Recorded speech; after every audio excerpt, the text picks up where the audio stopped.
There is a specific kind of madness that comes from being the smartest person in any room you've ever entered.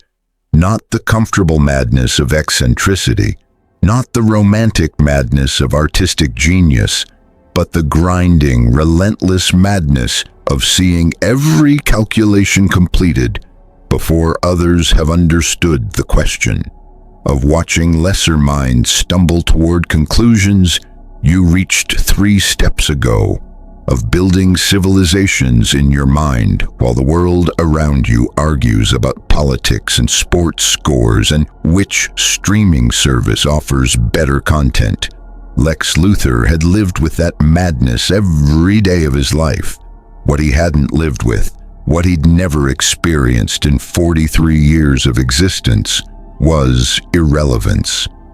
The dimensional rift deposited him in an alley in Metropolis, Kansas City, on a Tuesday morning in November 2026, with the unceremonious abruptness of a universe that had no particular opinion about where its travelers landed.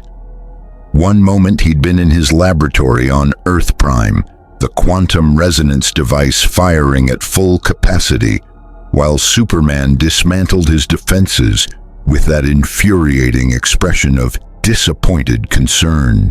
The next moment, nothing, void, the sensation of being unwritten from reality and rewritten somewhere else entirely. Then alley, dumpsters, the smell of rain on concrete, the distant sound of traffic that sounded almost right but carried the subtle wrongness of technology slightly different from what he knew.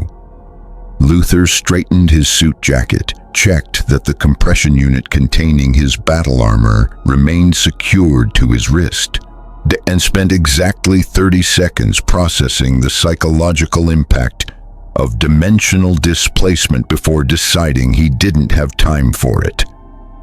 Analysis, he said quietly, activating the neural interface embedded behind his left ear. One of dozens of personal technologies he wore like other men wore watches. The device connected to a quantum processing unit housed in a molar implant, giving him computational assistance that made smartphones look like abacuses. The analysis took 4 minutes.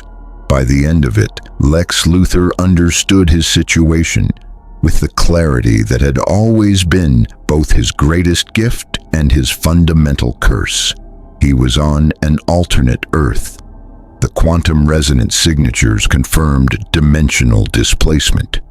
The technological infrastructure visible even from this alley, cell towers, satellite dishes, vehicle designs, the architectural styles, placed this world at approximately the same technological development level as his own, perhaps slightly behind in specific areas.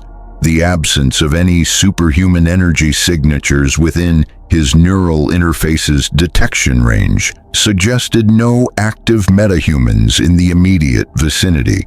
More importantly, no Superman. Luthor stood in the rain and processed the implications of that absence with the same methodical precision he applied to everything. Superman defined him, not in the way that admirers or psychologists or enemies claimed, not as an obsession, not as a pathology, not as the defining trauma of a childhood when an alien had arrived and made every human achievement feel small. Superman defined Luthor as an opponent defines a chess grandmaster. Remove the opposition, and the game became trivial. Without Superman, Lex Luthor was simply the most intelligent human being on the planet. He allowed himself exactly 1 moment of existential vertigo at the thought. Then he straightened his tie and began walking toward the city's financial district. By the end of the first day, Luthor had established 3 things with complete certainty. First, this Earth had no knowledge of his existence. He was a blank slate, unrecognized, untracked, free to construct whatever identity served his purposes. Second, this world's technology, while impressive by its own standards, was decades behind what he considered baseline competence. Third, and most intriguingly, this Earth's population of 8 billion people had never encountered anyone remotely like him.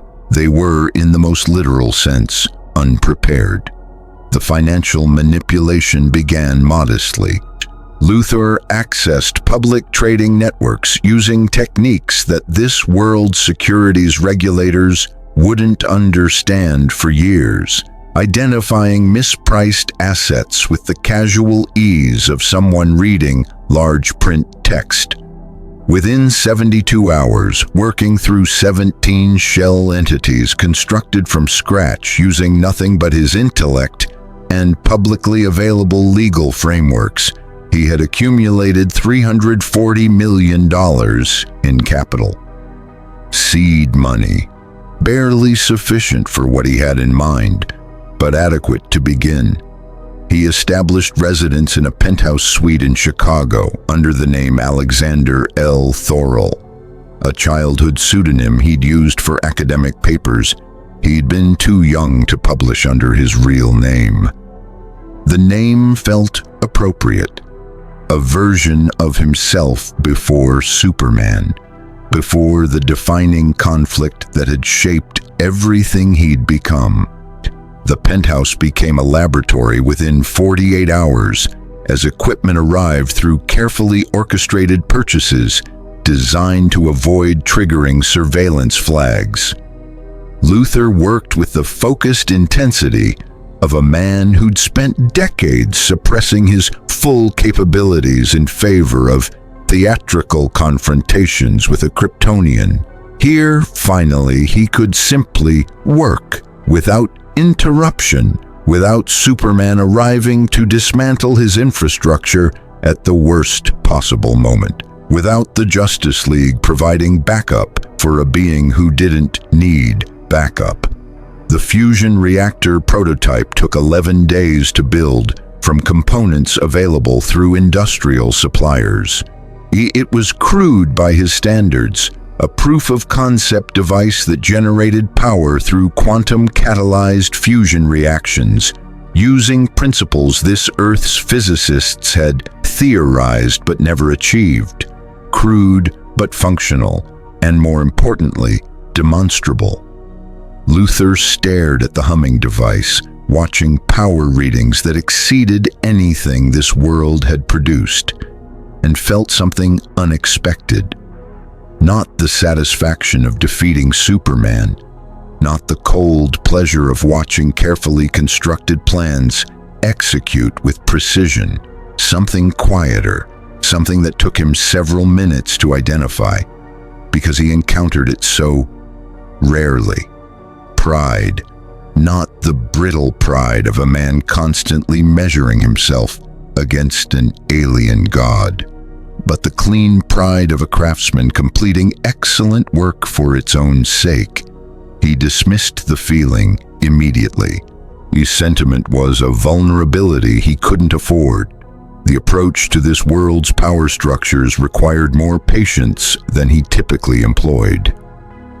On Earth Prime, Lex Luthor was known. His reputation preceded him into every room, opened doors through fear or respect, and ensured that even his enemies understood they were dealing with someone operating on a different level. Here, he was nobody, a wealthy eccentric with impressive technology and no verifiable history. The solution was elegantly simple. He would make himself known through demonstration rather than reputation. The letter to MIT's theoretical physics department included schematics for the fusion reactor and an offer to license the technology in exchange for academic collaboration. The letter to the patent office included 17 fundamental breakthroughs in material science, each one worth billions to the right manufacturer. The letter to the World Health Organization included a treatment protocol for Alzheimer's disease that Luthor had developed as a side project during an afternoon when he'd been waiting for Superman to arrive and pick a fight. Alzheimer's cured, an afternoon's work. The responses came within weeks. MIT's department chair described the fusion reactor schematics as either the most sophisticated hoax in scientific history or the breakthrough of the millennium. The patent office assigned a dedicated team to process filings that their examiners couldn't evaluate because they lacked the theoretical framework to understand what they were reviewing. And the WHO's response to the Alzheimer's treatment was a phone call from their director general, voice barely controlled with excitement, asking who Alexander Thorell was and where he'd come from. "I'm someone who decided it was time to help," Luthor replied. "I have more where that came from, considerably more." He incorporated Prometheus Industries 3 months after his arrival, with seed capital of $2.3 billion accumulated through financial strategies that remained technically legal, while being practically unstoppable. The company's stated mission was characteristically audacious: eliminate humanity's most pressing technological limitations within a decade. The world's response was fascination mixed with skepticism. Who was Alexander Thorell? Where had he come from? How did one man possess expertise spanning fusion physics, materials science, medical biochemistry, artificial intelligence, and a dozen other fields simultaneously? Luthor gave interviews that were masterpieces of calculated revelation, sharing enough to demonstrate genuine genius while withholding enough to maintain mystery. He was charming when charm served him, intimidating when intimidation was more efficient, and always the most compelling person in any room.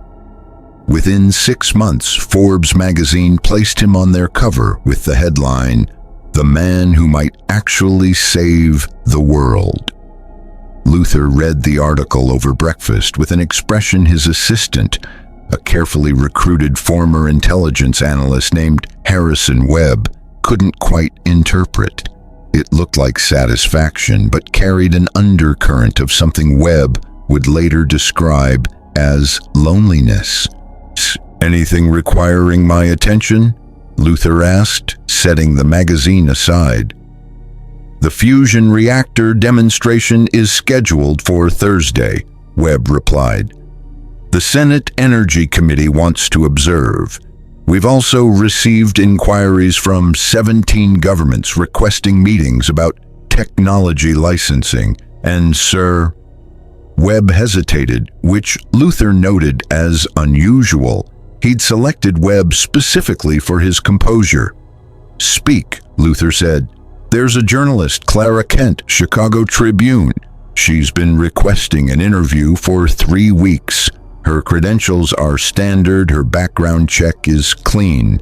But sir, she's been asking questions that suggest she knows more about your origins than she should."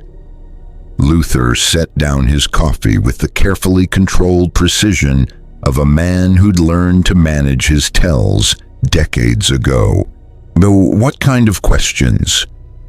"Questions about dimensional physics, about quantum resonance signatures, about whether Prometheus Industries technology represents organic development or..." Webb checked his notes. "What she specifically called transplanted innovation from an external source." Lex Luthor considered this for exactly 4 seconds. "Schedule her interview," he said, "but run complete surveillance on her research process first. I want to know what she knows, how she knows it, and most importantly, who she's talking to." He picked up his coffee again, his expression returning to its default configuration of controlled intelligence. But behind his eyes, something had shifted, something that felt disturbingly like anticipation. Someone on this world was smart enough to ask the right questions. He hadn't expected that. and the fact that he hadn't expected it meant he needed to reassess his evaluation of this Earth's capabilities, an assessment that, for the first time since his arrival, carried something other than contempt. If you want to see more scenarios exploring what happens when the DC Universe's greatest villain arrives in our world without his greatest enemy, hit that subscribe button and drop in the comments which DC or Marvel villain you'd want to see face the real world. Lex Luthor just introduced himself to Earth. The question is whether Earth is ready for what comes next. Prometheus Industries' headquarters rose above Chicago's skyline like an architectural argument, a tower of black glass and aerospace-grade alloys that shouldn't have been constructible using conventional building techniques but somehow was completed in 4 months when comparable structures took 4 years. The building itself was a demonstration. Every material, every structural innovation, every energy system represented technology that Luthor had introduced to this world's construction industry through carefully timed licensing agreements designed to create dependency before anyone understood what dependency meant.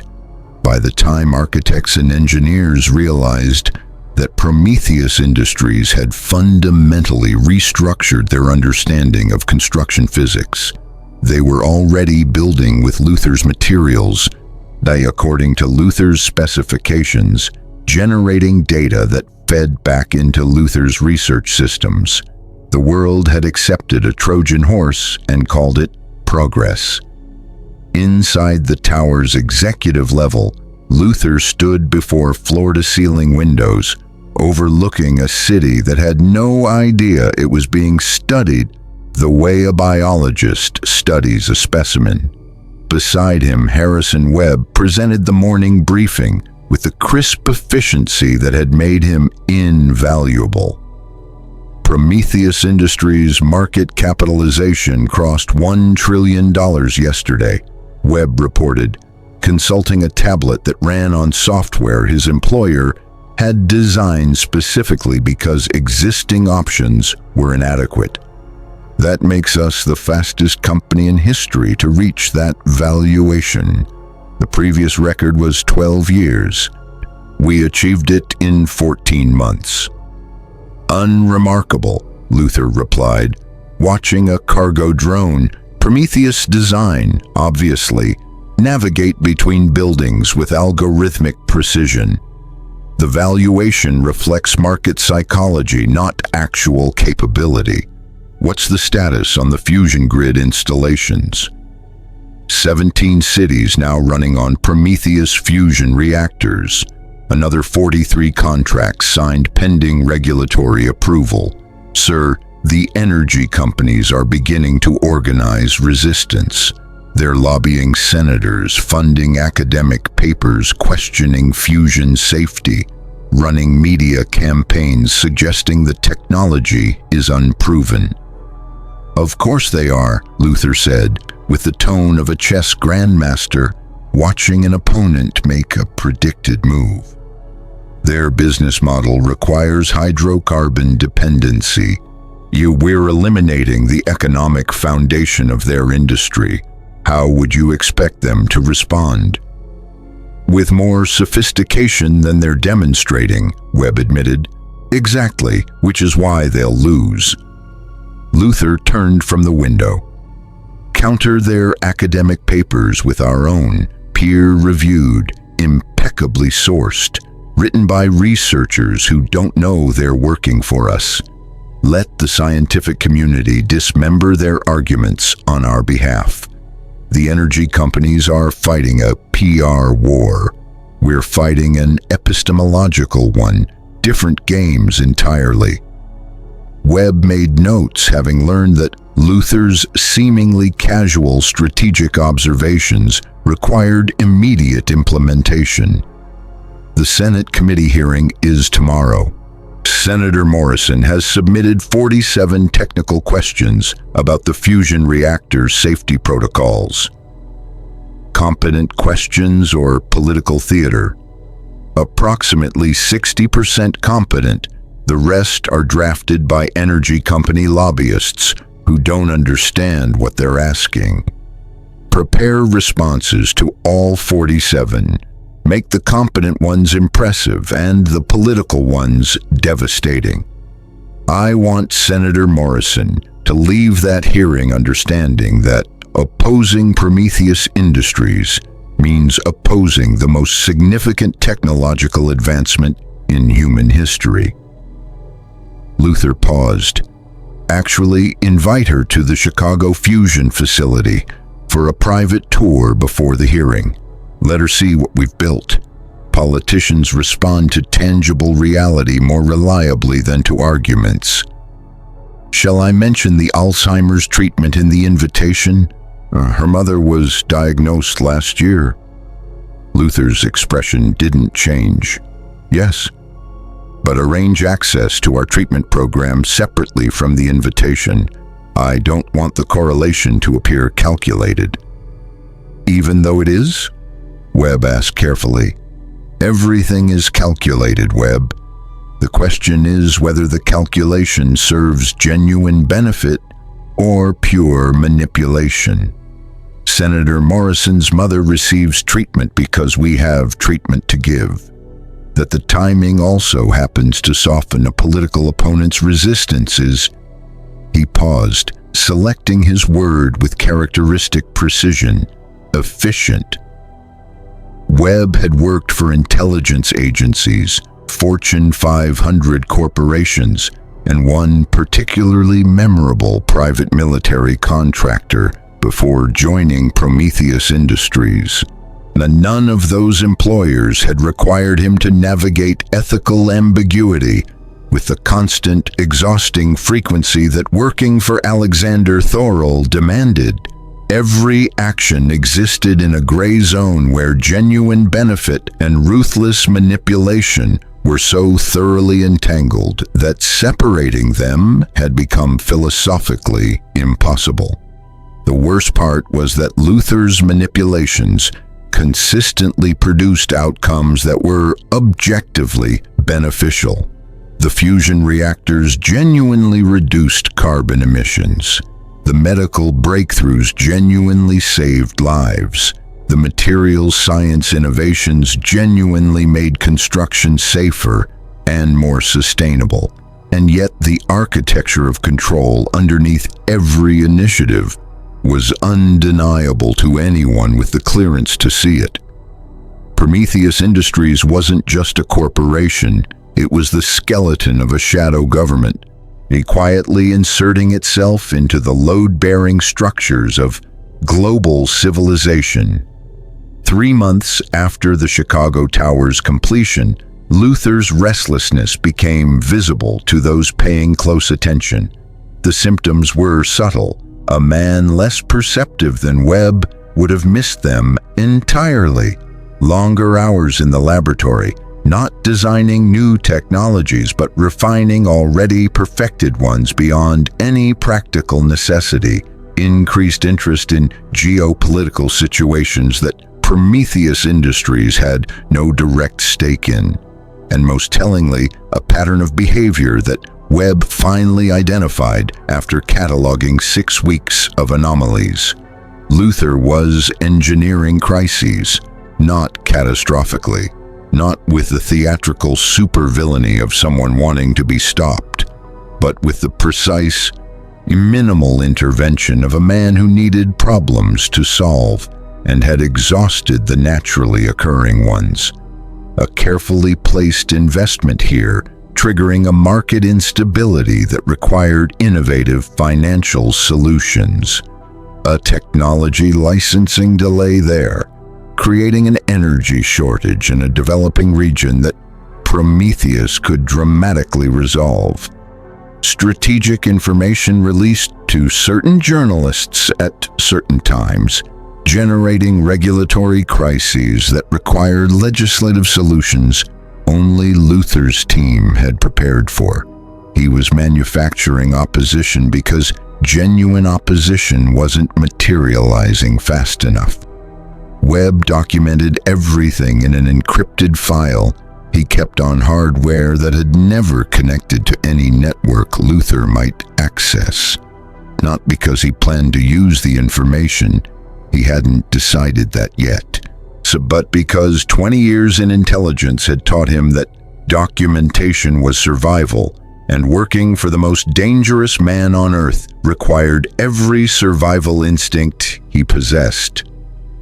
"You're bored," Webb said one evening, breaking the protocol he'd maintained for 18 months of never offering unsolicited personal observations. Luthor looked up from schematics for a propulsion system that would have made NASA's engineering team weep with inadequacy. His expression suggested he was deciding whether to be offended or impressed that Webb had noticed. "Elaborate," Luthor said. "You've been here 22 months.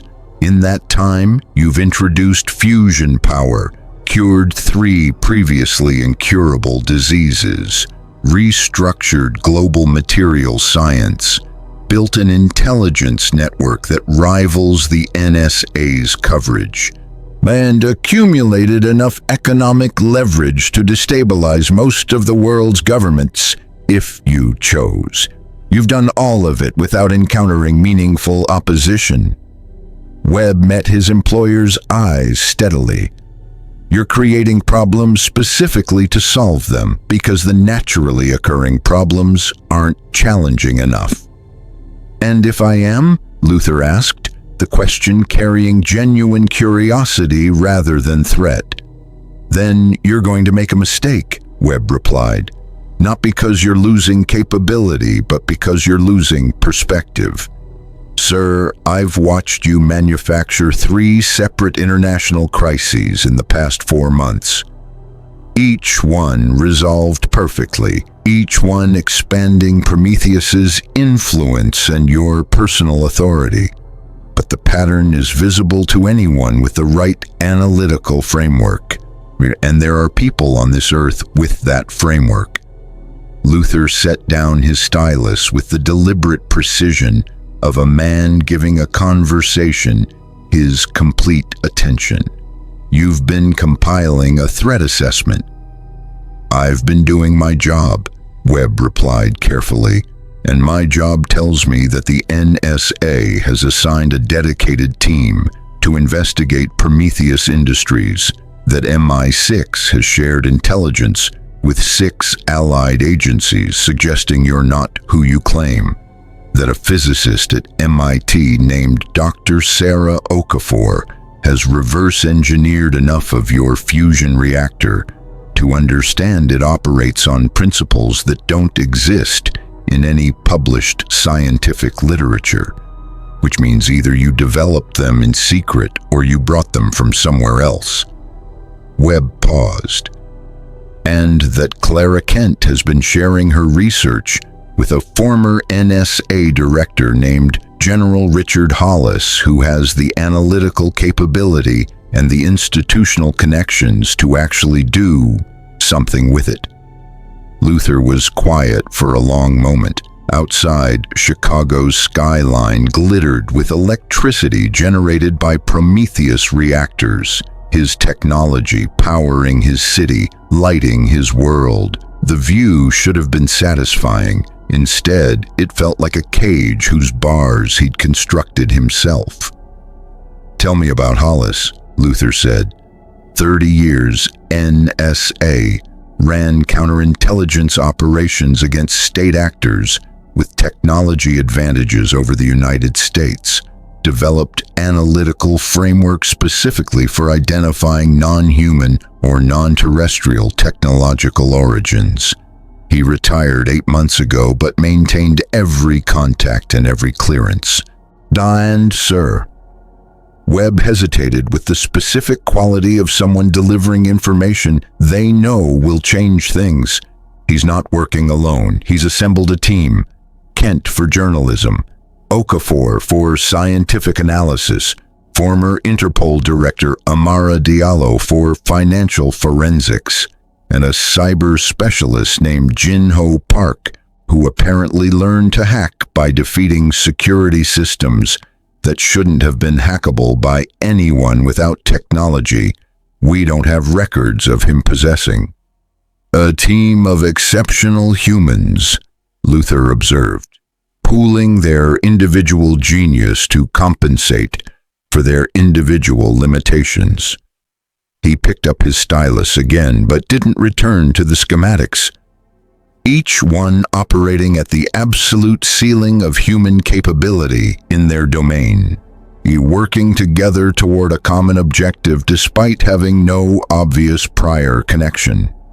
Hollis recruited them specifically, Webb confirmed. He identified the best available human intelligence in each required field and built a coalition around a shared conclusion that Alexander Thorol represents an existential threat to human autonomy, regardless of whether his technologies are beneficial. Luthor stood, moving to the window with the focused energy of a man whose restlessness had suddenly found direction. They're right, of course. I am an existential threat to human autonomy. The question they haven't answered correctly is whether that's necessarily a problem. They seem to think it is, which suggests they're operating from a framework that prioritizes process over outcome. Human autonomy as an inherent value rather than an instrumental one. Luthor's reflection in the window smiled with an expression Webb had never seen before. Interesting. Most humans at that level of intelligence are pragmatists. Hollis built a team of principled pragmatists, people who understand what I'm doing and oppose it anyway, because they believe the method matters regardless of the result. Sir, is that a problem? No, Luthor said, and there was something in his voice that Webb's intelligence-trained instincts identified as genuine rather than performed. It's the first interesting thing that's happened since I arrived here. They're planning to expose you, Webb reminded him. Kent has documentation of your manufactured crises. Okafor can demonstrate your technology predates any possible organic development. Hollis has enough institutional connections to trigger simultaneous investigations across 12 jurisdictions. If they coordinate effectively, they can collapse Prometheus Industries and have you in international custody before you can implement countermeasures. Can they? Luthor asked, and the question wasn't rhetorical. He was genuinely calculating probabilities, testing the coalition's capabilities against his own with the focused attention he hadn't given anything in months. 43% probability of success if they move within the next 30 days, Webb said. After that, your infrastructure integration makes removal prohibitively costly. 43% against Lex Luthor. Webb watched his employer process that number and saw something remarkable happen to the most dangerous man on Earth. He became interested, genuinely, completely animatedly interested in the problem, in a way that had been absent from every previous challenge this world had offered. They're good, Luthor said quietly. Better than I expected. He turned from the window. Don't interfere with their investigation, Webb. Webb blinked. Sir, don't interfere. Don't surveil. Don't disrupt. Let them build their case. Luthor's expression carried something Webb couldn't name because he'd never seen it on this particular face before. I want to see how far they get. That's an enormous risk. Yes, Luthor agreed. It is. Isn't it wonderful? Webb watched his employer return to his schematics with an energy and focus that had been absent for months, and felt the specific chill of someone realizing the situation had just become significantly more dangerous. Not because Lex Luthor was threatened, but because Lex Luthor was finally genuinely enjoying himself. And a bored Luthor was dangerous. A Luthor who'd found something worth his attention was something else entirely. Something the world wasn't ready for, with or without Superman to stop him. General Richard Hollis had spent 30 years hunting threats that governments couldn't officially acknowledge. Soviet programs developing psychic warfare capabilities, Chinese research into technologies that violated known physics, the quiet, careful infiltration of democratic institutions by intelligences, human and otherwise, that operated on timescales and with capabilities beyond conventional counterintelligence frameworks. He'd seen things that had restructured his understanding of what was possible. Things that had made him simultaneously the most informed and most haunted person in rooms full of people who thought they understood the world. None of it had prepared him for Alexander Thorell. The coalition met in a rented farmhouse in rural Wisconsin, deliberately analog, deliberately isolated, deliberately chosen because its previous owner had been a survivalist whose infrastructure improvements included a Faraday cage basement that blocked every electronic signal Hollis could identify. If Thorell's surveillance capabilities extended to this location, they deserved to win. Let's establish what we know with certainty, Hollis opened, spreading physical documents across a table that had never been near a networked device. Around him, 4 people who represented the absolute ceiling of human capability in their respective fields, focused with the intensity of individuals who understood the stakes precisely. Clara Kent, 28 years old, investigative journalist whose documentation instincts bordered on supernatural. See, her evidence files on Thorell's manufactured crises were meticulous enough to make veteran prosecutors weep with professional admiration. She'd spent 14 months building a case that most journalists wouldn't have recognized as a case at all, identifying patterns invisible to anyone without her combination of intelligence, determination, and what Hollis privately described as an almost aggressive commitment to truth. Dr. Sarah Okafor, MIT theoretical physicist, who had spent 8 months reverse engineering Prometheus Industries' fusion reactor from publicly available performance data. Her conclusion, delivered with the careful precision of a scientist who'd checked her work 17 times before accepting its implications, was that the reactor operated on physical principles that didn't exist in any human scientific literature. The not undiscovered principles, not theoretical principles awaiting experimental confirmation, principles that contradicted established physics in ways that required either a complete restructuring of human scientific understanding or a simpler explanation. The technology came from somewhere else, Okafor had told Hollis during their first meeting. Not somewhere else on Earth, somewhere else entirely. Amara Diallo, former Interpol financial crimes director, whose forensic accounting had dismantled 3 international money laundering networks and 2 state-sponsored financial warfare operations. She'd spent 6 months tracing Prometheus Industries' capital flows through shell entities so sophisticated that her team had initially dismissed them as impossible. No human financial structure is this clean, she'd told Hollis. Every legitimate company leaves traces, mistakes, inefficiencies, the fingerprints of imperfect human decision-making. Prometheus Industries' early financial architecture has none of those fingerprints.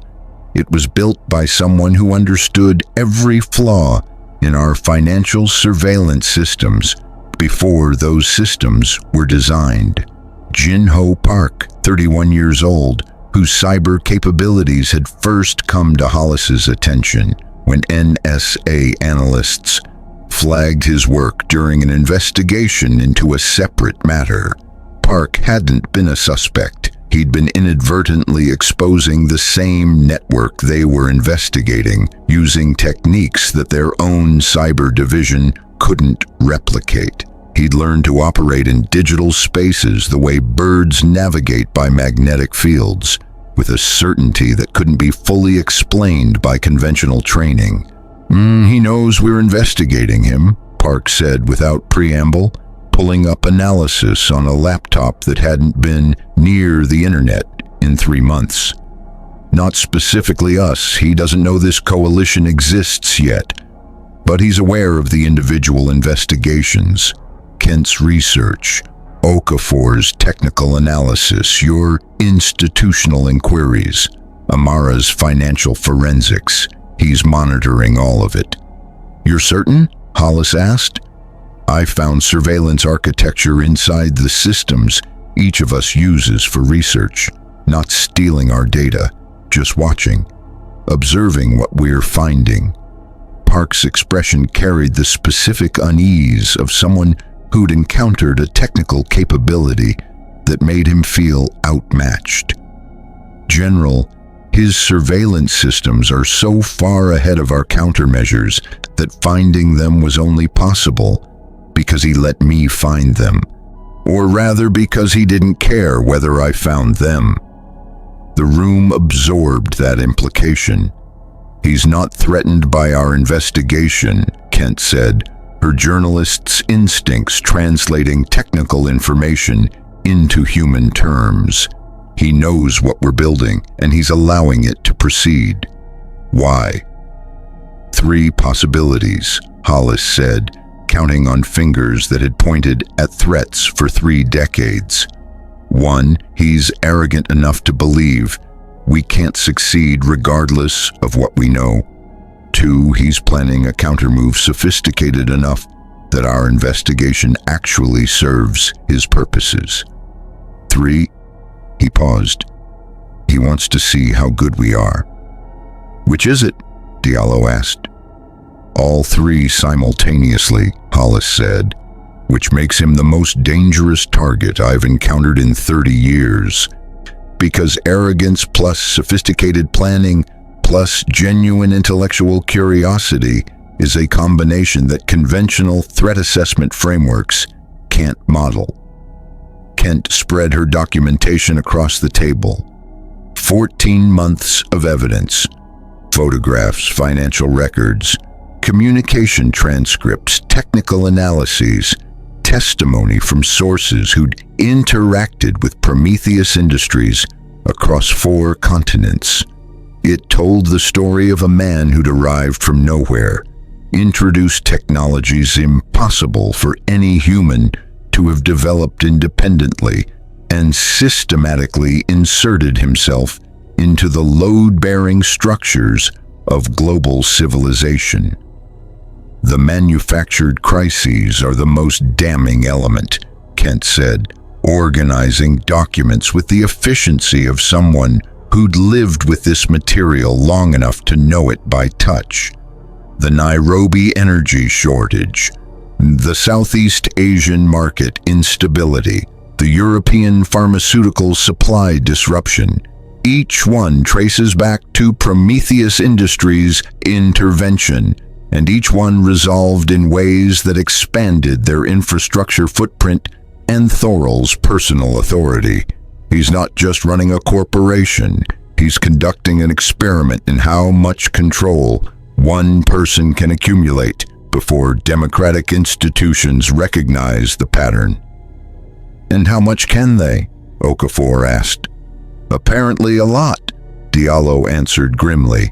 By any standard financial metric, Prometheus Industries is legitimate, profitable, innovative, tax-compliant, charitable. The manufactured crisis connections require exactly the kind of cross-disciplinary analysis that no single regulatory body has the jurisdiction or capability to conduct. He's hidden in plain sight by making the conspiracy too sophisticated for any individual investigator to see completely. Until now, Park said. Until now, Hollis confirmed, which is why we moved together. Simultaneously, every jurisdiction at once, so he can't contain the narrative by managing individual investigations. He looked around the table. Clara, your evidence goes to 6 news organizations simultaneously. Not the story, but the documentation, with enough context that their own investigative teams can verify independently. Sarah, your technical analysis goes to the scientific community through peer review channels he can't compromise because they're distributed across too many institutions. Amara, your financial forensics go to regulatory bodies in the US, EU, and UK simultaneously. And mine? Park asked. Yours is the most important and most dangerous, Hollis said. Prometheus Industries' infrastructure integration means we can't simply expose Thorol. We need to demonstrate that removing him doesn't collapse the systems he's built into. Your job is to access Prometheus Industries' core technical architecture and prove that the fusion reactors, the medical systems, the communications infrastructure, all of it can operate independently of his control. That there's no dead man's switch requiring his continued freedom to keep the lights on. Park was quiet for a moment. General, I've been probing his security architecture for 6 months. It's the most sophisticated system I've encountered. To access his core infrastructure without triggering countermeasures that could expose the entire operation. Can you do it? Hollis asked directly.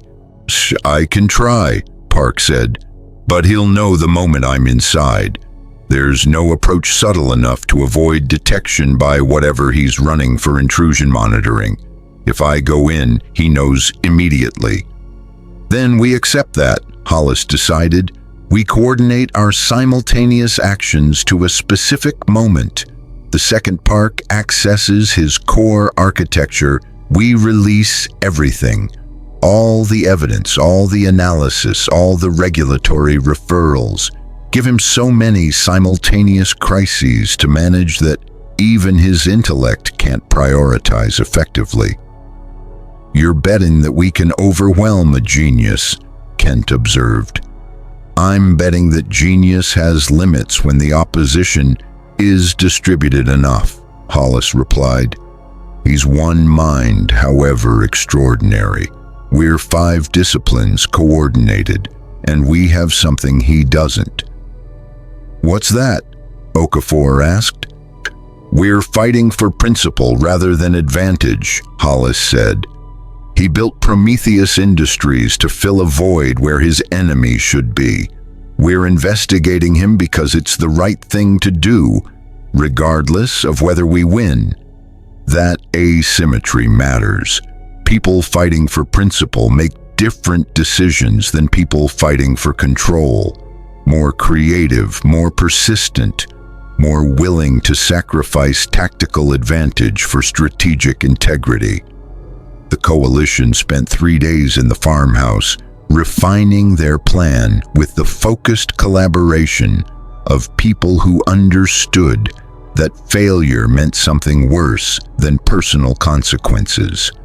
On the morning of the 4th day, they separated to their respective positions, carrying physical documentation and encrypted drives, communicating through systems Park had designed specifically for this operation.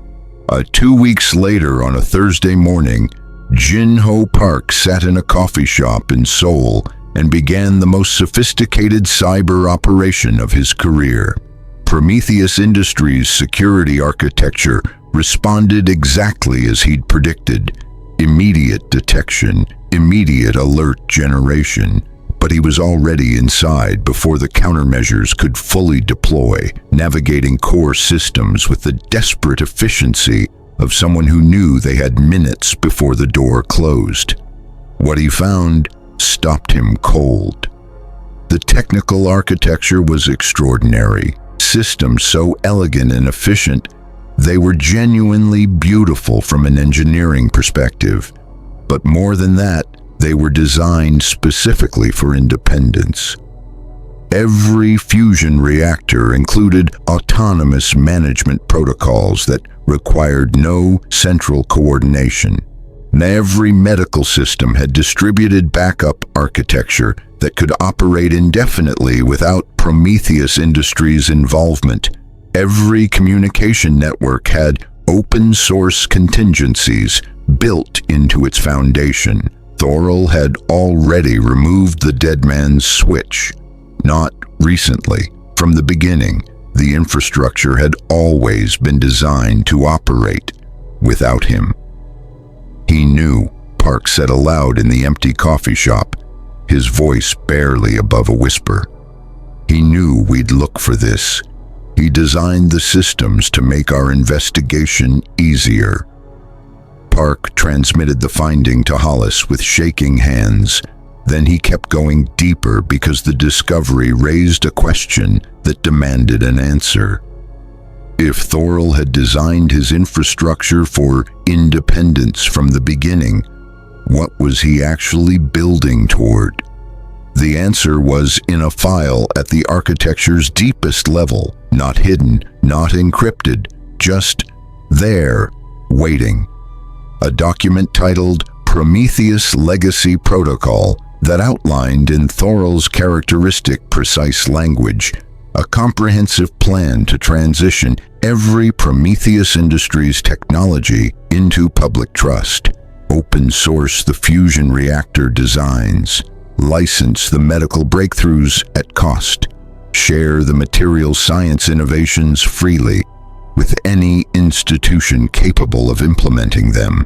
Everything Prometheus Industries had built, given to humanity, freely, completely. The document's creation date was 3 weeks after Prometheus Industries' incorporation, before the first fusion reactor had been installed, before the first medical treatment had been administered, before the first dollar of profit had been generated. From the very beginning, Lex Luthor had planned to give it all away. Park transmitted everything to Hollis and spent a long moment staring at his screen, trying to reconcile the evidence of genuine benevolent intent with everything else he knew about the most dangerous man on Earth. He couldn't reconcile it. The two things existed simultaneously: ruthless manipulation and genuine generosity, control-seeking and legacy-building, villainy and something that looked disturbingly like heroism from certain angles. Meanwhile, in Prometheus Industries' Chicago Tower, Luthor watched the intrusion alerts cascade across his security displays and felt the moment arrive. Park was inside. The coalition was moving. 14 months of investigation had reached its inevitable climax. B. Harrison Webb entered the office without knocking, a protocol violation he'd earned through 18 months of exceptional service. "They're moving, sir, all simultaneous. Kent's evidence is going to 6 outlets. Okafor's technical analysis is hitting peer review channels. Diallo's financial forensics are landing at regulatory bodies in 3 jurisdictions, and Park is inside our core architecture." "What has he found?" Luthor asked. "The legacy protocol," Webb said. "He's transmitting it to General Hollis now." Luthor nodded slowly. "And the evidence packages?" "Going live in approximately 4 minutes." Luthor stood, straightening his jacket with the habitual precision of a man who'd learned that appearance was a form of armor. Get me a live feed to every major news network. I'll address this directly. Sir, our communications team recommends. I know what they recommend. Get me the feed, Webb. 4 minutes later, Lex Luthor, or Alexander Thorol, as the world still knew him, appeared simultaneously on every major broadcast network, his face carrying the expression of a man who'd decided that the performance was over and the truth, or at least a carefully curated version of it, was more useful. My name, he said to 8 billion people, is not Alexander Thorol. The statement landed with the impact of a physical blow across newsrooms, government offices, and coalition members watching from their separate locations. My real name is irrelevant to what I'm about to tell you, Luthor continued smoothly. What is relevant is this. You are about to receive documentation from several exceptional investigators demonstrating that I arrived on your world from elsewhere, that I manufactured certain crises to expand my influence, and that Prometheus Industries represents a concentration of technological power that poses legitimate questions about human autonomy and self-determination. He paused, letting that acknowledgement settle. All of it is true, every word of it, and I'm telling you before they do because what comes next requires context they don't have. Kent, watching from her editorial office in Chicago, felt the story she'd spent 14 months building transform into something she hadn't anticipated. Hollis, watching from a secure location, he leaned forward with the focused attention of someone recalibrating threat assessment in real time.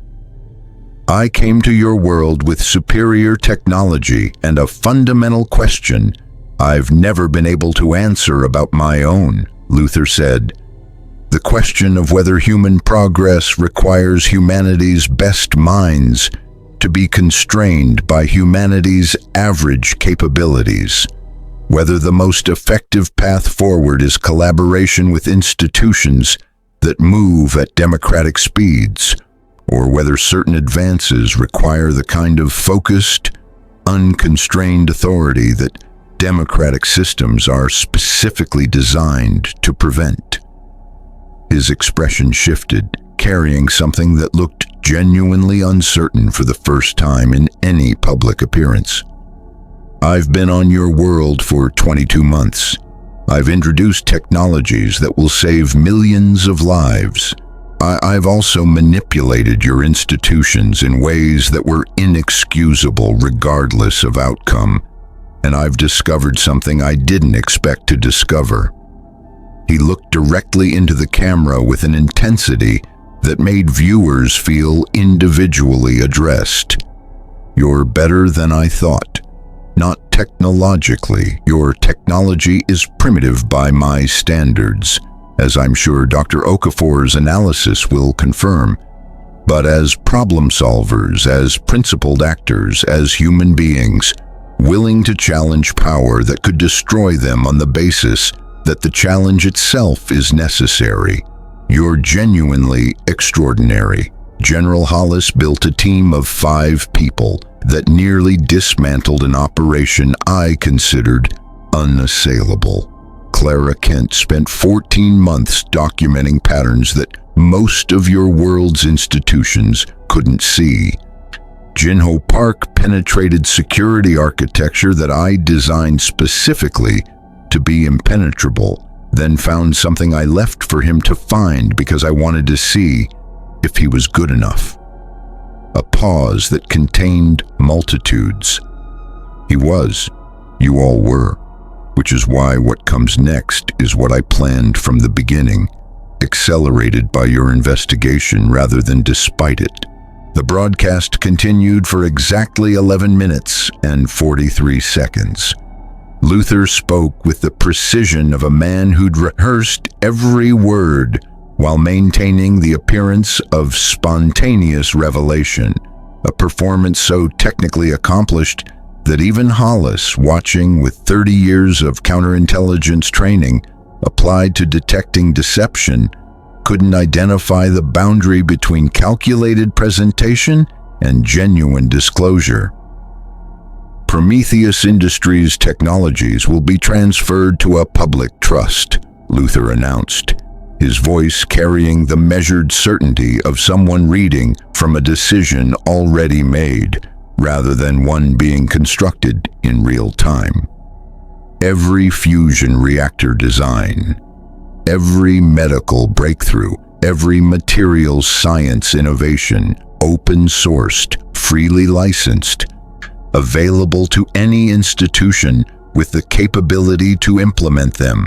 No royalties, no licensing fees, no conditions requiring ongoing relationship with Prometheus Industries or with me personally. The statement detonated across global markets with the specific violence of news that restructures fundamental assumptions. Trading algorithms choked on information they couldn't process. Energy company stocks collapsed as investors absorbed the implication of free fusion technology. Pharmaceutical corporations lost 30% of their valuation in 4 minutes as the medical breakthrough licensing disappeared. In the Wisconsin farmhouse where the coalition had planned their operation, though they'd long since dispersed to their execution positions, Hollis watched the broadcast on a laptop that Park had confirmed was surveillance-free and felt the specific unease of an outcome that was better than expected and therefore more suspicious than a worse outcome would have been. "He's giving it away," Diallo said through the secure communication channel connecting the 5 coalition members. "Everything, just as Park found in the Legacy Protocol." "He's giving it away on his terms," Kent corrected, her journalist's instincts parsing the distinction. "There's a difference between surrendering assets under legal compulsion and transferring them voluntarily with maximum public visibility. One is defeat. The other is a different kind of victory." "What kind of victory?" Okafor asked. "Legacy," Kent replied, the word carrying the weight of her 14 months studying a man who'd built an empire specifically to dismantle it on his own schedule. He's not losing Prometheus Industries. He's transforming it from a corporation into a monument. Every fusion reactor on Earth will be powered by his technology, freely given. Every Alzheimer's patient who recovers will owe their recovery to his research, freely shared. Generations from now, the name Alexander Thorell, or whatever his real name turns out to be, will be inseparable from the technological revolution that defined this century. "He's building a legacy instead of an empire," Hollis said quietly. "He's building both," Kent replied. "Just not the kind of empire that requires ongoing control to maintain." On the broadcast, Luthor was concluding his announcement with the calm authority of a man who'd said everything necessary and saw no value in prolonging the performance. "The transition will be administered by a board of trustees selected through a process I'll detail separately. I've nominated General Hollis to chair that board, if he's willing." In his secure location, Hollis actually laughed, a short, involuntary sound that contained equal parts professional admiration and genuine irritation. The man had just nominated his primary investigator to oversee the transition he'd been investigating, simultaneously legitimizing the coalition's work and recruiting his opposition into his own narrative. "Magnificent," Hollis said. Delenn meant it entirely as a description rather than a compliment. The broadcast ended. For approximately 40 seconds, Global media processed the information before erupting into the simultaneous, contradictory, overwhelming noise of a world trying to form an opinion about something unprecedented. Was Thorol a hero? A villain who'd chosen redemption? A manipulator so sophisticated that even his apparent generosity served ulterior purposes? All of the above. Clara Kent was already writing, not the exposé she'd spent 14 months building. That story had been rendered simultaneously more and less relevant by a subject who disclosed more than she'd planned to reveal.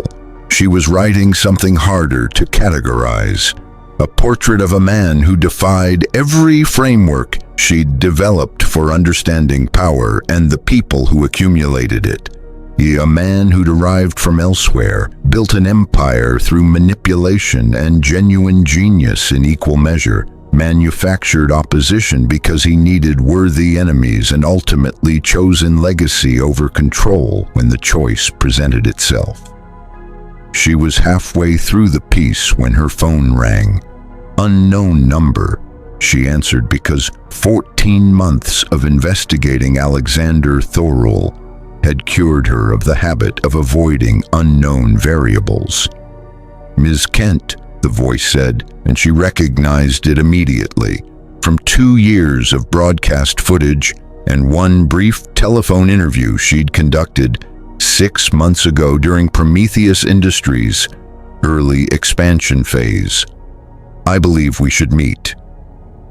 "Mr. Thorol," she replied, keeping her voice professional despite the adrenaline response that was entirely appropriate when the most dangerous man on Earth called your personal number.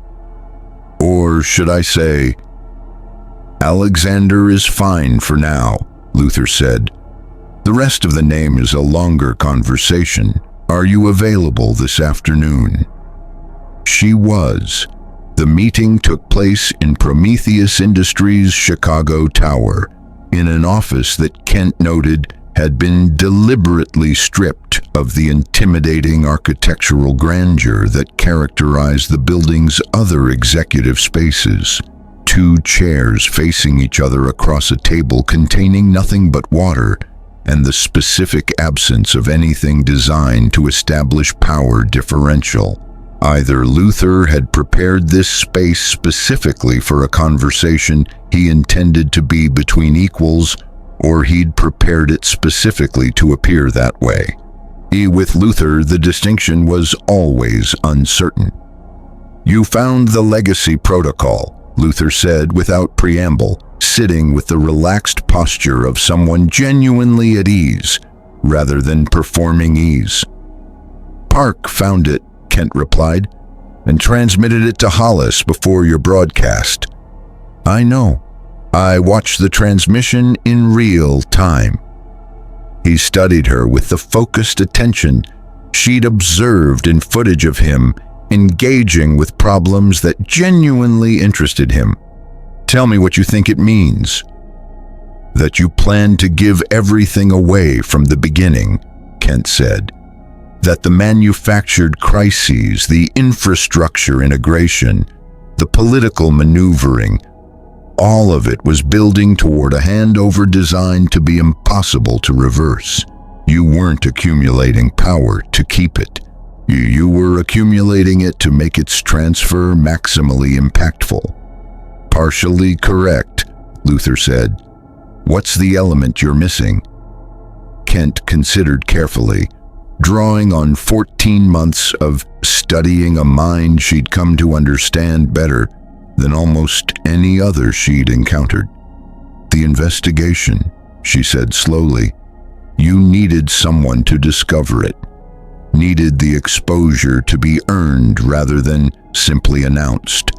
If you'd transferred the technology without the investigation, without the public drama of apparent exposure, the narrative would be a corporate philanthropy story, significant but not transformative." She paused. "By allowing the investigation to develop, by timing the broadcast to coincide with our action, You created a story about accountability instead. A man with everything to lose choosing transparency over concealment. That narrative has a different cultural impact than simple generosity.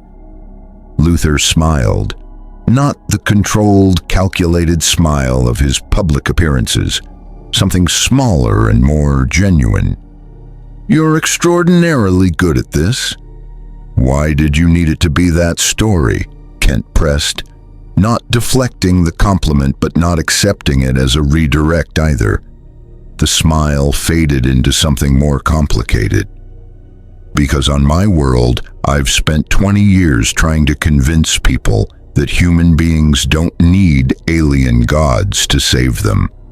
That human genius, human determination, human capability is sufficient to face any challenge without kneeling before beings from other planets who've decided we're worth protecting. He paused. The argument is hard to make convincingly when you're simultaneously trying to destroy the city to prove the alien shouldn't be protecting it. Kent felt the 14 months of documentation suddenly rearrange itself around a context she hadn't possessed. Superman, she said. Superman, Luthor confirmed. On my world, there's a being from another planet with the power to end conflicts, cure diseases, eliminate hunger, all of it effortlessly, because his physical capabilities make every human achievement look insignificant. And rather than feeling gratitude, I've spent my entire adult life feeling rage. Because his existence makes the argument that humans are sufficient fundamentally harder to sustain. So you came here, Kent said, where there's no Superman, and to prove the argument works without him disproving it. I came here accidentally, Luthor corrected. I stayed here deliberately, because for the first time in my life, I could simply build without someone with heat vision dismantling my work because they decided it was dangerous. And what I discovered is that building without opposition feels... He searched for the word with surprising vulnerability for a man usually in complete command of his language. Incomplete, which is its own kind of answer to the question I came here to resolve. The question being whether human progress needs Superman to protect it, or just needs to be left alone to develop. The question being whether I need Superman to define me. Luthor replied quietly. And the answer appears to be more complicated than I wanted it to be. Kent looked at the man across the table.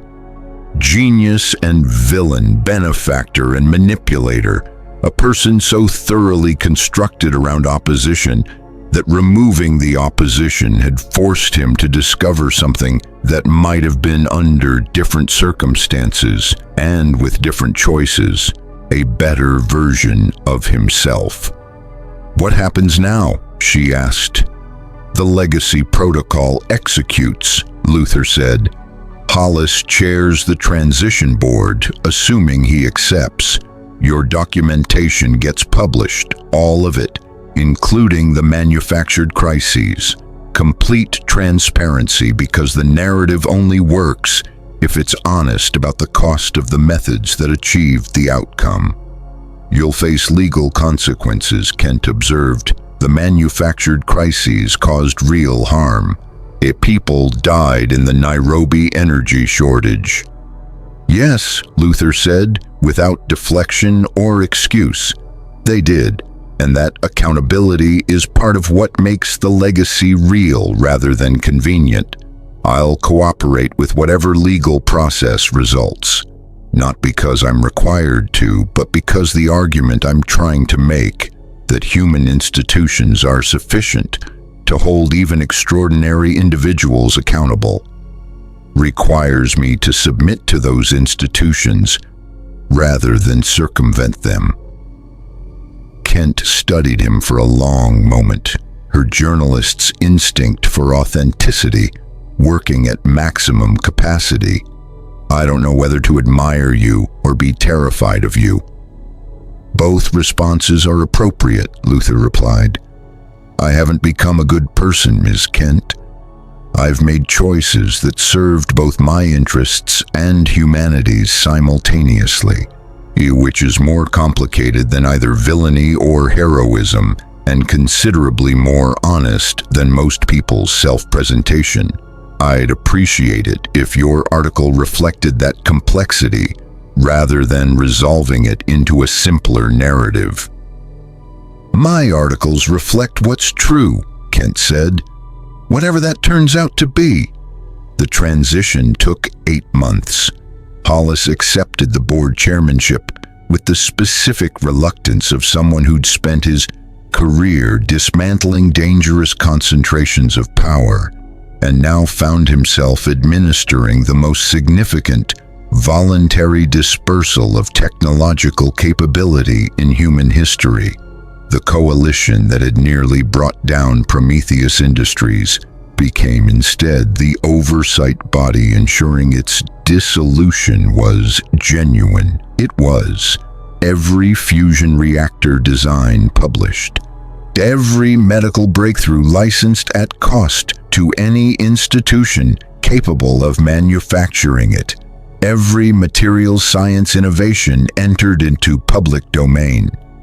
By the time the process concluded, Prometheus Industries existed only as an administrative shell, facilitating the transition, and Alexander Thorol, whose real name had emerged through Kent's publication as Lex Luthor of a Parallel Earth, existed as the most controversial and consequential figure in modern history. Not a hero, not a villain, something more interesting and more troubling than either. A man who'd done genuine good through methods that were genuinely wrong, whose legacy was simultaneously a gift and a warning, whose presence had demonstrated both the extraordinary potential and the profound danger of unconstrained genius operating outside democratic accountability. May Kent's article ran to 40,000 words across 6 editions and was nominated for every significant journalism award in existence. Its central argument that the Luthor episode proved human institutions were sufficient to hold extraordinary individuals accountable when those institutions acted with sufficient courage and cooperation was debated in universities and legislatures for years afterward. Luthor himself cooperated with international legal proceedings that resulted in substantial financial penalties and a 5-year suspended sentence contingent on continued cooperation with the Legacy Protocol Oversight Board. He complied with every condition, appearing at quarterly reviews with the focused attention of someone genuinely engaged with the process rather than managing it. Webb, who'd maintained his encrypted documentation throughout the investigation and quietly shared key elements with Hollis at a critical juncture, was not prosecuted.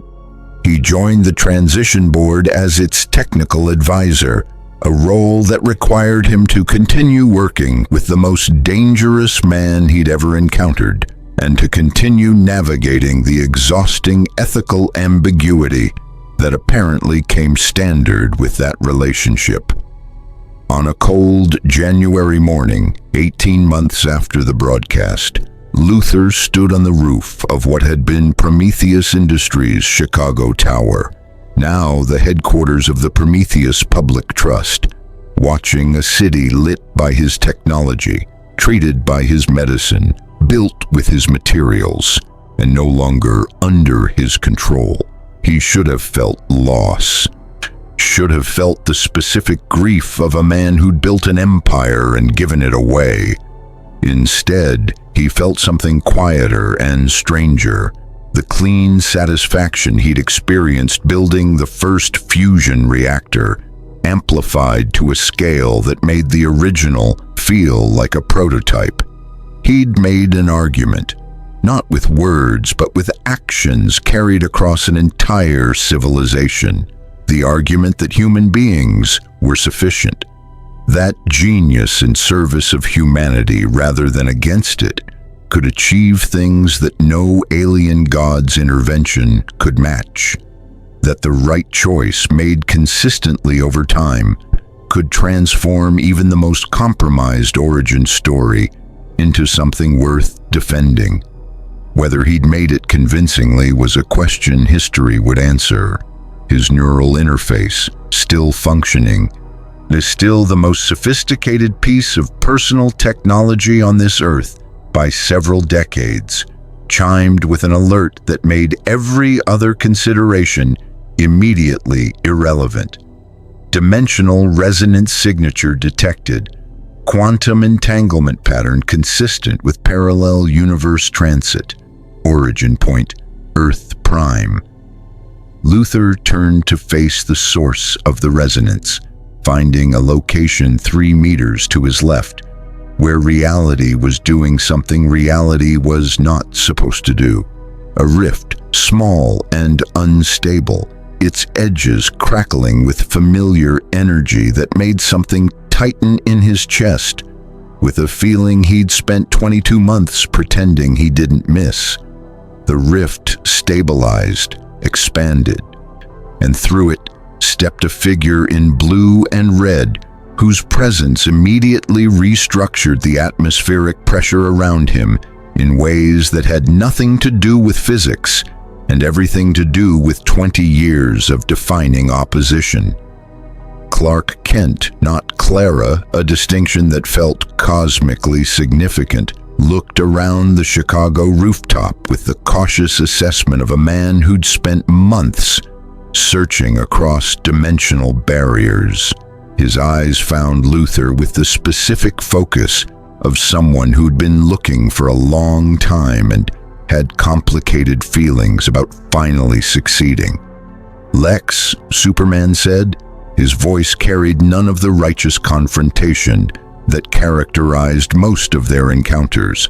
Instead, it carried something Luthor had never heard directed at him from that particular face.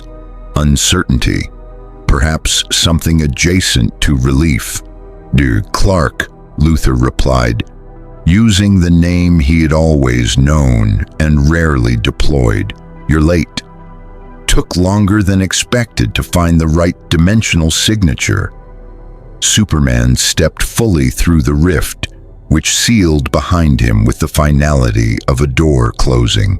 He looked at the city below, at the tower they stood on, at the subtle but unmistakable evidence of technological transformation, visible even from this elevation.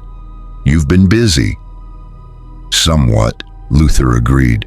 Superman studied him with the comprehensive perception that Luthor had spent decades designing countermeasures against, and decades more resenting the necessity of those countermeasures. "You gave it away," he said, "all of it." "The technology, yes. The experience of building it, no.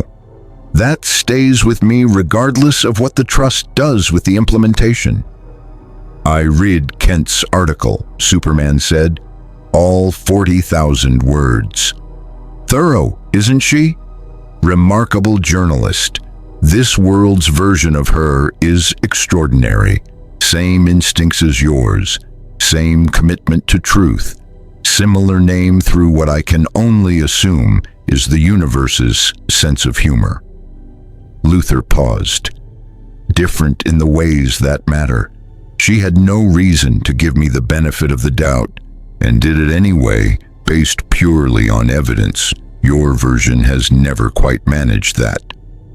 The observation landed between them with the weight of 20 years of history. Neither of them had space to fully process on a January rooftop. "What happens now?" Superman asked. The question contained multitudes. What happens with you and me? What happens with the legal situation? Well, what happens with the technology you've distributed across an entire civilization? What happens with the version of you that apparently spent 22 months becoming something neither of us fully anticipated? Luthor considered the question with the focused attention he brought to problems that genuinely interested him. The legal proceedings here weren't concluded. 18 months of cooperation remained on his suspended sentence. The transition board required ongoing oversight from someone who understood the technologies well enough to ensure implementation integrity. Clara Kent was 3 months into a follow-up investigation that would require his continued cooperation to maintain its accuracy. He had reasons to stay, legitimate ones, not manufactured. He also had an enemy standing 6 feet away who'd spent months searching for him across dimensional barriers, which meant something that Luthor was not quite ready to examine directly about what defined him and what he'd spent 22 months discovering he could be without that definition. "I don't know," Luthor said, and meant it completely. "That's new for me." Superman looked at him for a long moment with an expression that Luthor couldn't fully categorize. Not the disappointed concern of their usual encounters, not the wary assessment of a hero evaluating a threat. Something more complicated and more human than either. The article argues that you proved human institutions are sufficient to hold extraordinary individuals accountable, Superman said. That your cooperation with the legal process demonstrates democratic systems work even at the extremes of human capability. That was the argument, yes. It's a good argument, Superman said quietly. One I've heard you make before, usually while doing something that contradicted it entirely. This time I let the contradiction resolve differently, Luthor replied.